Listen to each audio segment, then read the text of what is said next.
Ladies and gentlemen, my next guest is about to come heat things up a bit. Not only has he produced for people like Beyonce, Britney Spears, Trey Songz, we got will.i.am, we got Drake. Yo, big shout out to my guy, super producer. Make some noise for Rey Real. Hey, yo, this right here is a vibe every time.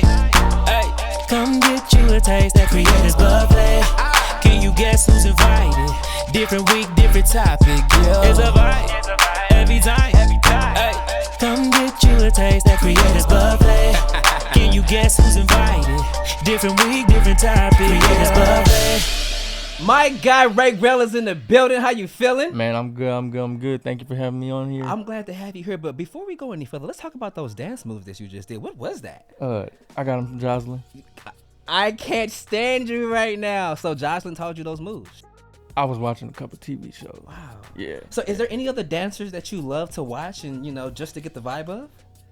I would say Usher because we just went to the concert. He was going off. Usher's performance in Vegas has been absolutely incredible. Yeah. So if you had the Usher and Chris Brown though. Oh yeah. So we just went through that debate. We had a whole hour conversation at the house about that. Are we talking about dancing or are we talking about entertainment in as a whole? Oh, we can get right into it. Let's go for both. Okay. So Dancing? if we say dancing, I will have to go with Chris Brown. Just because aesthetically it's different and looks better. He's taller and moves and he's just more modern with everything. Okay. As entertaining wise, I would have to go with Usher and I've seen them both live, but Usher I think killed it for me. Like that was like that's a big fact. I always say if Usher and Chris had a baby, that's me. All day. You agree? See, man, I knew he was gonna be a hater today. Man. My guy Rey Real, man. I'm glad to have you here on the show, man. Man, thank you. How's your New Year been? It's been good. I was in the house. My girl and them had COVID, so I stayed in the other room. Are you COVID free right now? Yeah. Okay. Yeah. No, I stayed. So you got the Wakanda juice. Hey. Let's go to the journey, man. Let's go through the beginning of your time, man. Yeah. How did you get into this space today? So I started when I was 15, and I started with a song called "Teach Me How to Jerk," which a lot of people don't even know. Know that I did, and I had dropped out of high school to pursue music. At that time, I met with a Hit Boy who actually lived across the street from me, who also lived next door to Audio Push, or like down the street from Audio Push. So then we all just like came together, became a clique, and like I just worked with them very often. Hit had moved to Atlanta. I kept working with Audio Push. We kept sending music back to Hit, and he was like, "Yo, keep going." He moved back out here. When he moved back out here, we got together, which he provided a platform called HS87, and we all worked together on different projects on that. Wow. So yeah. Question for you though: what your mama say about you dropping out of school at 15? Like, so for her, it was like, okay, if you're gonna quit, get a job, do something. You know what I'm saying? I'm not finna just have a bum sitting in my house. Right. And for her, as long as I was out the streets and not doing anything, raggedy or anything like that, she was cool with it. And then when money started coming in and I started being able to pay for bills and stuff, it wasn't really too much she could say. wow. So yeah, it's crazy. That's a whole nother story, but that's crazy too. So your mom was a part of your support system. Very much so. How does that feel just for me, knowing that when most people decide to move to LA, people like, what you gonna do? People always talk about how, and they don't never have a solution because they don't know it. Like, how did that feel just to have her, like, did it help you excel faster? I would say it did, yeah. I appreciate her supporting me because there were so many other of my friends who, my peers, who did the same thing that I did, and their parents wanted them to go to college, be doctors, and different type of other things, and they used to get scolded over and over, and you're not gonna make nothing of yourself, etc. She just kept it real with me and just was like, yo, you really have to go forward with this. If you don't, you're gonna end up on the street not doing anything or being nothing. Wow. So if this is your plan A, stick with your plan A and roll it out. And sometimes it gets hard, but I got your back. You know what I'm saying? I'm your mom. I'm going to always be there. I'm going to love you through thick and thin, like all that. So you had no fear? Or no, did you? I honestly didn't. No. And then the new friends that I've come across over the years, I've allowed myself to have like a great circle of cool people. And what's funny is coming into this industry and just coming up, I've never had, well, I don't believe I've had haters. I think I've had a great support system from my peers, my friends, family, and stuff. And everybody just kept telling, I've never had anyone say you can't do it, which is crazy. Wow. So I got a blessing. Bro, that's amazing. A lot of people can't say that. You somehow made your way into rooms. Like, how did you get into the rooms that mattered in your career? I think I was just there at the right place at the right time. It was that kind of scenario. I connected with the right people. I'm not really, I've spoken to other friends about this. I'm not really good with like personality, like, going out and talking and stuff. So I try to like let my music speak for me as All this as personality best as y'all possible. saying right now on these cameras. What you mean? No, I appreciate it. I was blessed. I was super blessed to put myself in unique situations. So teach me how to jerk. Mm-hmm. Let's talk about that journey. Like, how was that birth? In the closet. Really? Literally. We was at my mom's old apartment, 3-bedroom apartment. It was hot as hell. When I say hot, I'm talking about like she used to come in the room, hey, y'all want some slushies?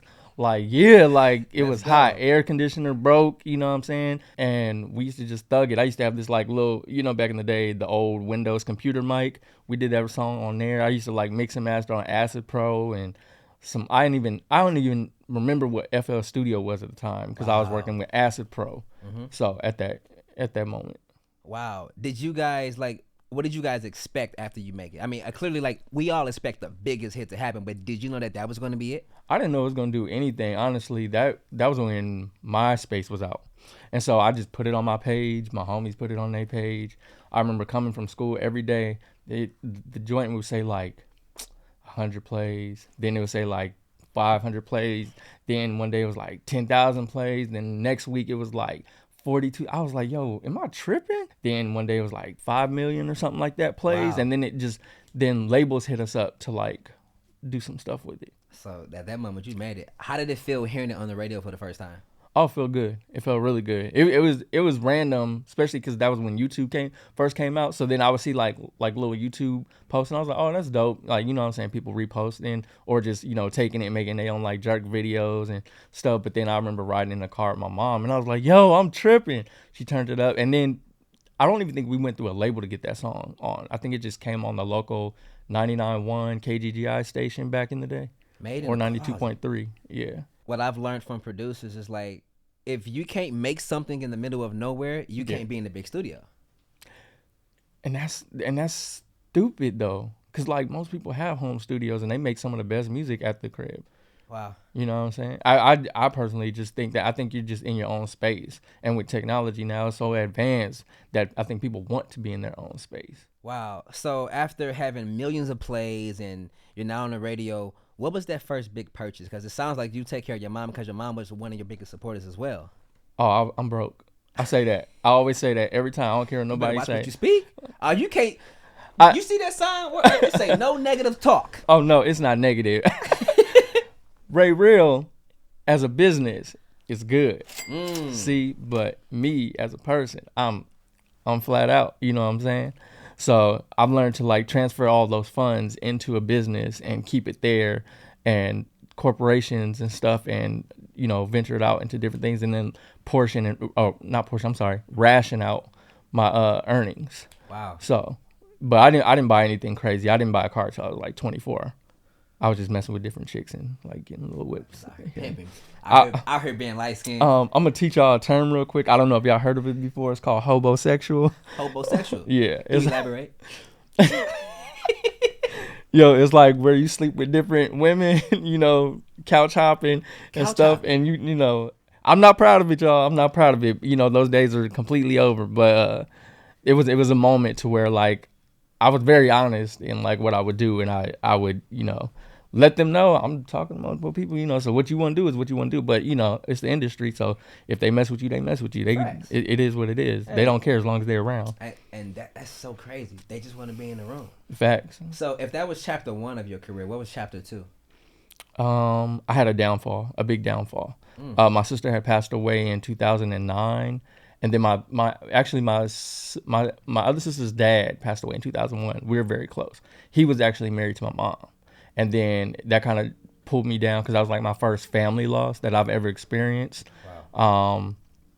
And then when I was 17, I actually had a girlfriend who passed away when she was pregnant with my child. In a car accident. Someone was trying to cross the center divider on the freeway, and then she hydroplaned behind them.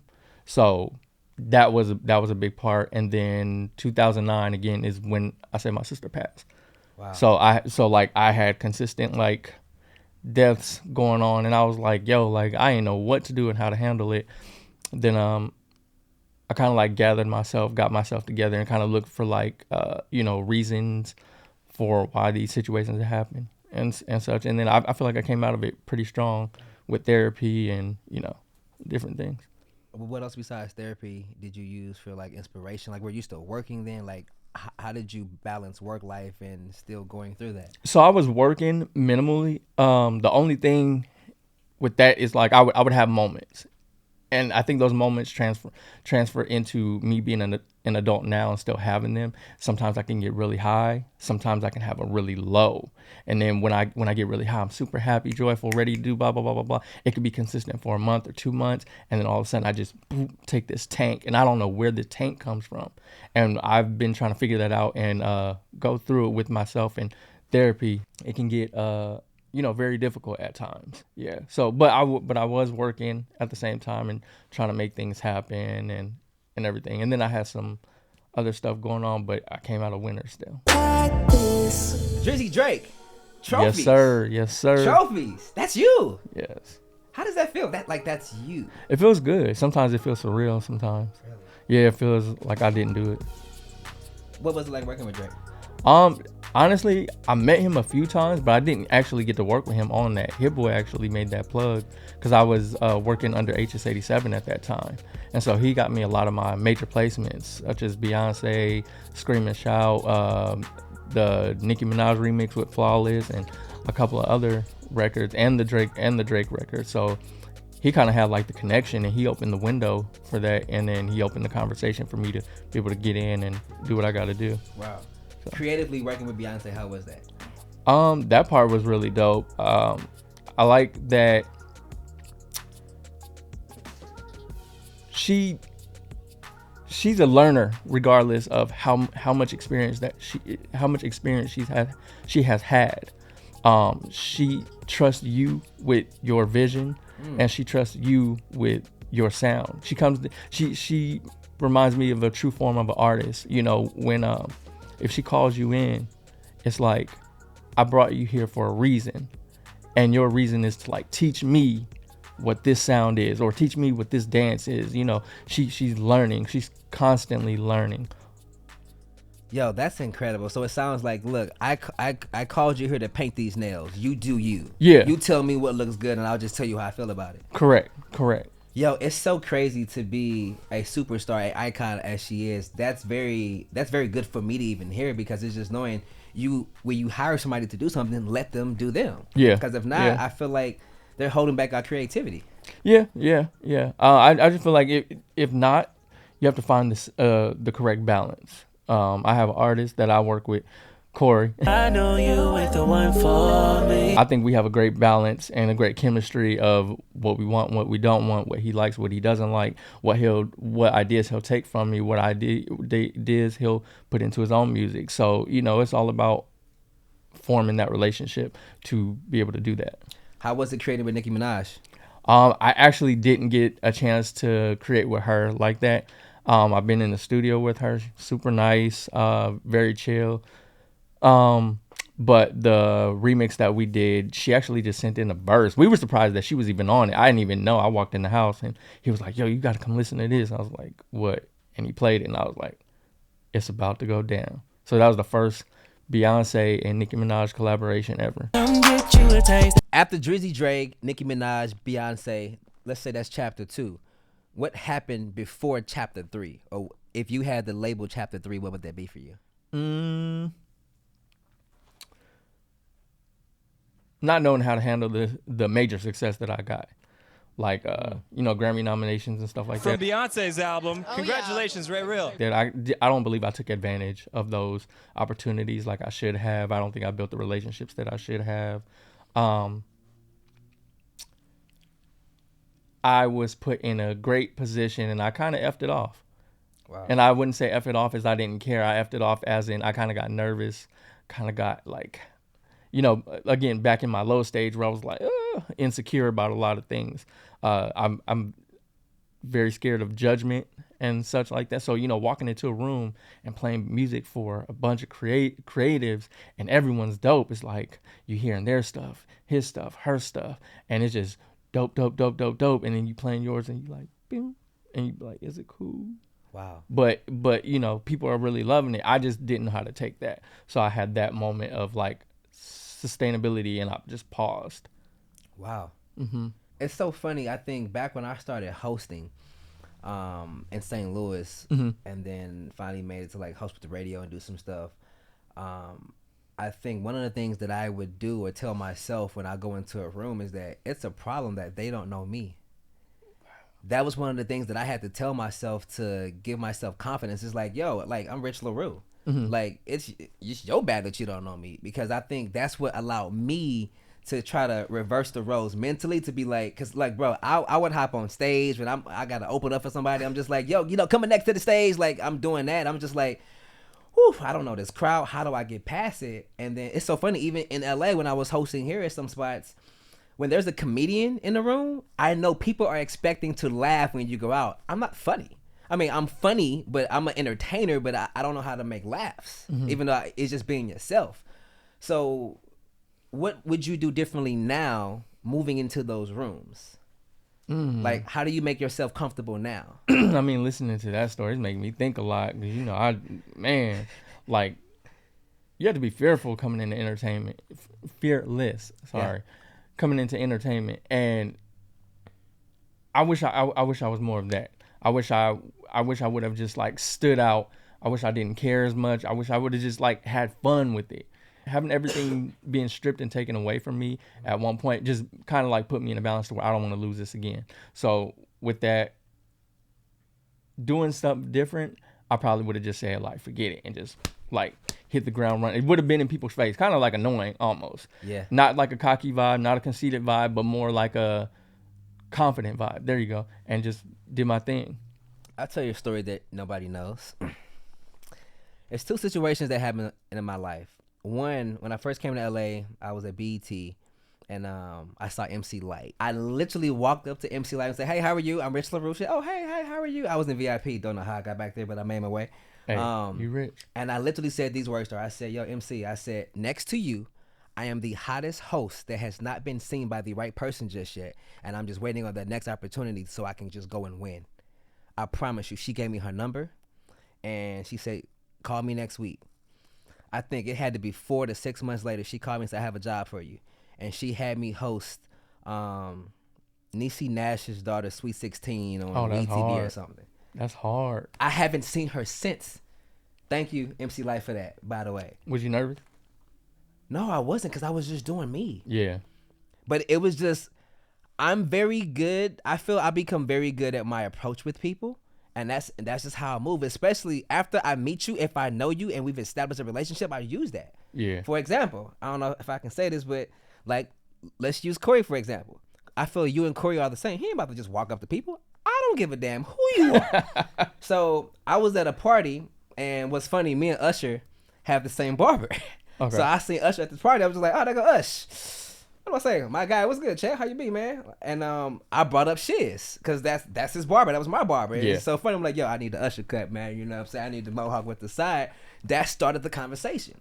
So I've learned to figure out icebreakers. Okay. Because as long as you make somebody comfortable and they know that their guard is down, because it's all about who you know in this business. So once they feel, oh, wow, you know this person, so I can let my guard down and just have a conversation. And then you just move from there.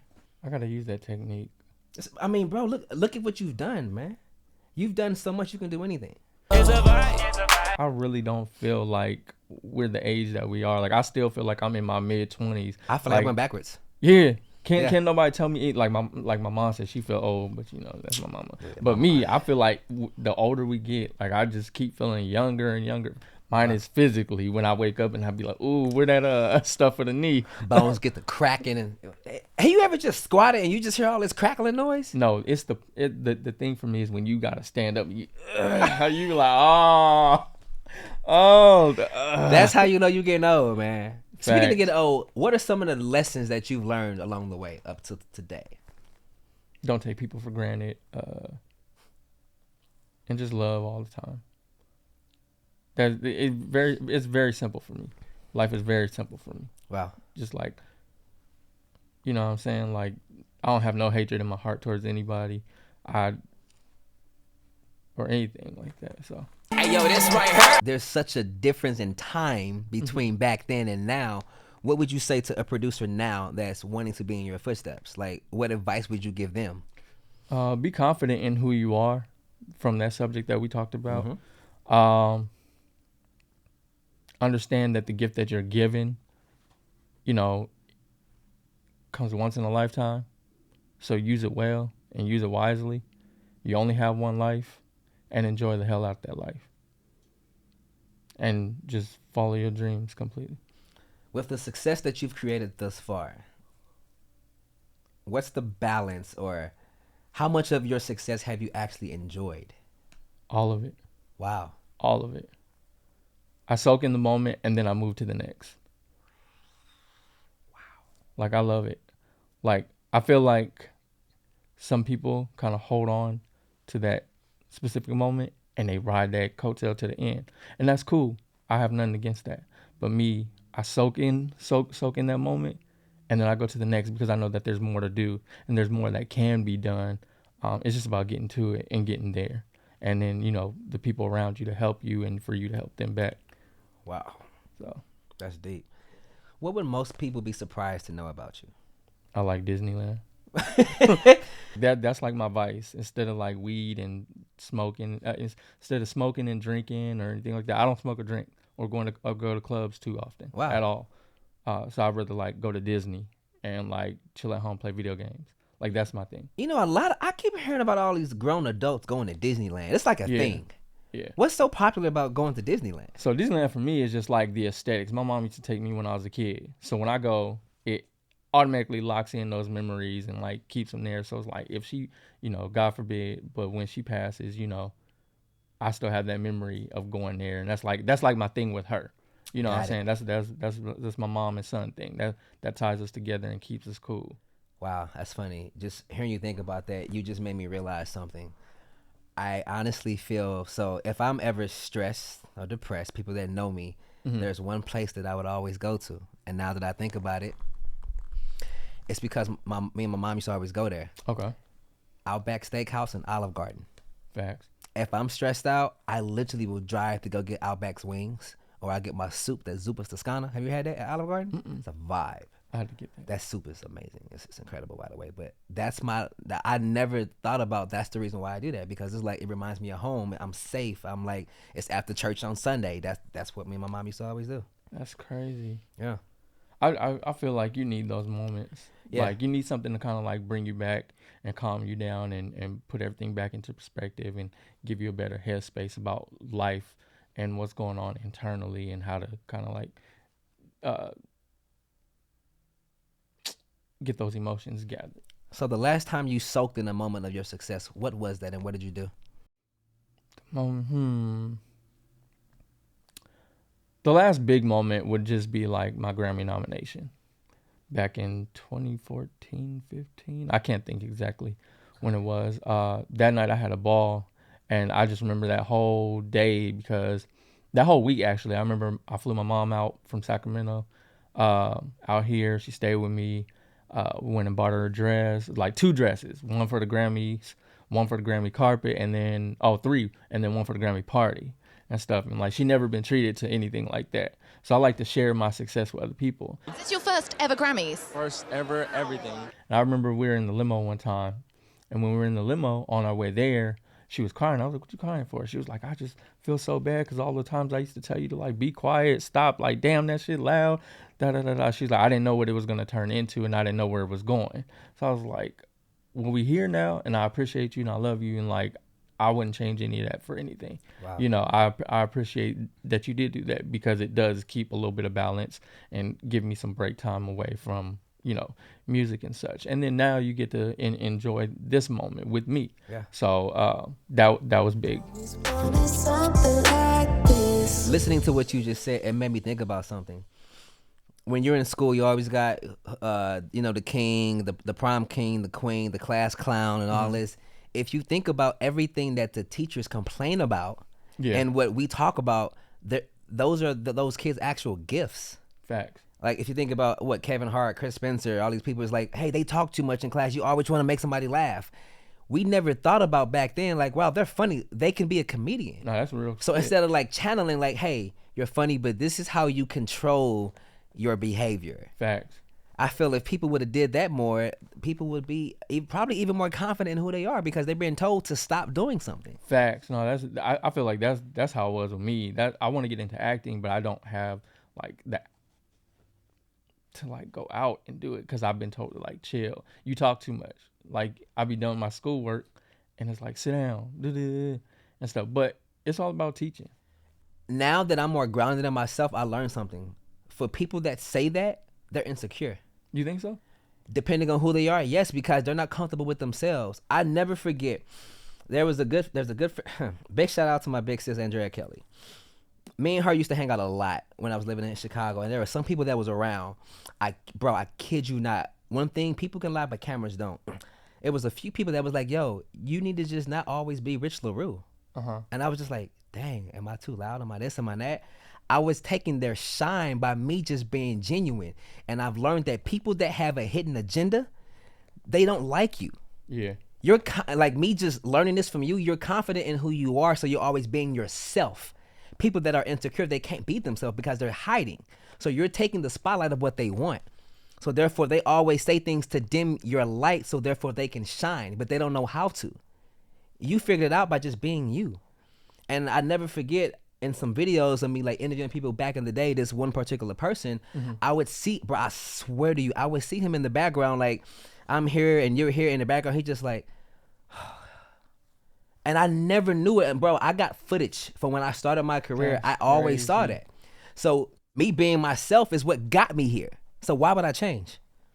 I ain't think about it like that. That's crazy. That's out of line. Yeah. You know who he is? I know exactly who he is. I never thought of it like that. Yeah. I've said this to even me and bro a lot, man. People that are insecure, they have a hidden agenda and they will always find a way to like pull you back. And when they do that, you got to look at, it's just like advice from people. You got to look at who's giving you that advice. Like, why am I listening to you? Especially when you know what somebody does in their private life, it tells you what they're telling you indirectly, publicly to your face. That's crazy. This segment is called Burning Questions. Oh, shit. Do you know why it's called Burning Questions? Nope. Because if you don't answer, you're going to technically get something that burn your throat, which would be liquor. But since you don't drink, we got something else for you. Are you ready? Do you want to see it first? Nah, I take as is. Nah. What is this? Is that a hot fig Newton? It's a hot fig Newton. What in the hell? Yep. Woo! I can smell the hot sauce. That look like, hold on. It's either Red Hot or Red Rooster. Ooh. My man knows his hot sauce. All right, burning question number 1. Are you ready, sir? Let's go. Let's get it. Would you rather background dance for Beyonce or battle rap Drake? Battle rap Drake. Ooh, why? I got bars. You got bars? Hell no, but hell, I'm gonna try. All right, we're gonna have to test that. Burning question number 2. If Beyonce and Nicki got into an argument, whose side you on? So I gotta eat one of these? Yep.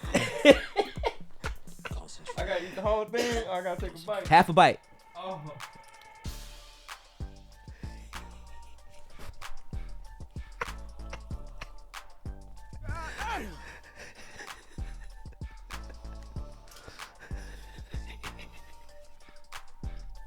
You know, this is weird. It's like, Don't tell me it's good. it's like a pastry. right after you get done eating some Popeyes. It's like you ain't done eating the chicken, but that beignet look good as hell. All right. Oh my gosh, bro, you took it like a champ. Oh wow. All right. Burning question number 3. Has there been an artist you work with that was not as talented as you thought? Oh shit! Yes. You gotta say the name or you gotta eat.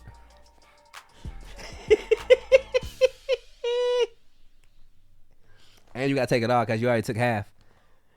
The people watching, the people up. He ain't even asked for no water yet. Good thing you ain't high because it'd be so dry. See, these braces be. I get a water for my guy real fast. Oh, I'm good on water. Oh, I want to knock it out real quick. I'm gonna throw up later, but it's cool. Ladies and gentlemen, my guy Rey Real is real. Whew. He took that like a champ with no water.